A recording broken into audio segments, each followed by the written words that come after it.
Wilma Rudolph एक प्रसिद्ध अमेरिकी ओलंपिक एथलीट थीं, जिनका जीवन अत्यंत प्रभावशाली और प्रेरणादायी है। वह 23 जून 1940 को टेनेसी, अमेरिका में जन्मी।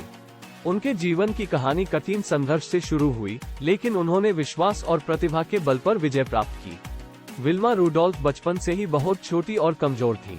वह 5वें बच्चे के रूप में जन्म ली गई थी और उनके शरीर में पोलियो रोग था, जिसकी वजह से उसके पैर की हड्डियां बहुत कमजोर हो गई थी। विल्मा के माता पिता ने उनके इलाज के लिए बहुत प्रयास किए और उन्हें एक सही इलाज और एक सही मदद देने के लिए लगातार फिजिकल थेरेपी के दौर से गुजरना पड़ा। विल्मा रूडोल्फ के जीवन का मुख्य मोड़ उसने 8 साल की उम्र में लिया, जब वह एक एथलीट दल में शामिल हुई। कुछ समय बाद वह प्रथम मेडल जीतने के लिए राष्ट्रीय स्तर पर उतरी। उसके बाद से ही विल्मा रूडोल्फ ने एथलीट में अपने देश के लिए अनेक प्रतिष्ठित खिताब और सफलता प्राप्त की। सबसे प्रसिद्ध एथलीट खिलाड़ी होने के साथ साथ विल्मा रूडोल्फ ने 1960 के रोम ओलंपिक खेलों में आपदा प्रभावित भागीदारी के लिए भी प्रसिद्धि प्राप्त की। वह तेज दौड़ में एक गोल्ड मेडल जीती और उसने साथ में 2 राष्ट्रीय खिताब भी जीते, 100 मीटर दौड़ और 200 मीटर दौड़। विल्मा रूडोल्फ का जीवन प्रेरक है।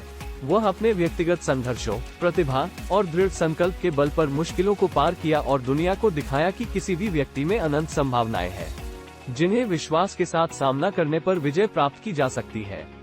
उसने एक प्रशंसा योग्य जीवन जीना सिखाया और उसकी कहानी हमें ये सीख देती है कि मेहनत और सहानुभूति से हम अपने लक्ष्यों को प्राप्त कर सकते हैं।